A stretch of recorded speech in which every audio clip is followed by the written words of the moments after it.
A San Antonio family could be facing charges after taking in bobcat kittens. We first brought you this story when the family said the bobcats were found in a San Antonio alley. Well, new information reveals the wild kittens were actually found in Atascosa County and then brought into a local home.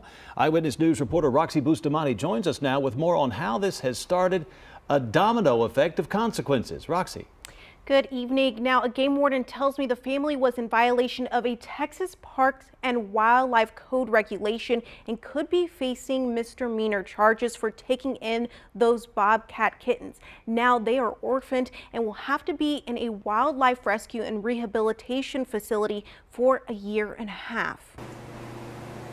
This pair of bobcat kittens are now having to adjust to their temporary home at the Wildlife Rescue and Rehabilitation just outside of San Antonio. This is a really important time in their life where they would be staying with mom, they would be learning from mom.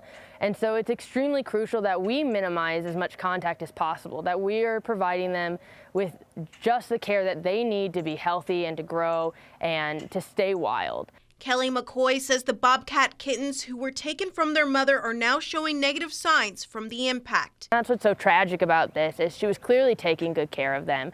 They were clearly healthy, and she returned and they were gone. And they were kind of experiencing that same loss. They were crying out for her. The facility will now have to dedicate resources to take care of the kittens for at least a year and a half before introducing them back into the wild. By the end of their care, it'll probably be several $1,000s. According to the local animal care services, the family who took the kittens from Atascosa County believed the animals were Bengal kittens, a highly prized domesticated breed. The animals bit one of the family members before they called animal services.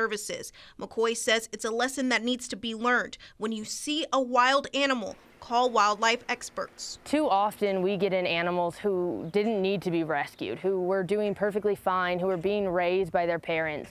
And getting them back out into the wild and keeping them with their parents is always our #1 goal.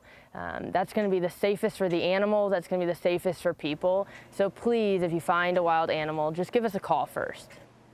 Animal Control Services and a Bexar County game warden will continue to investigate this and will determine if the family will be facing charges. Roxy Bustamante, KENS 5 Eyewitness News.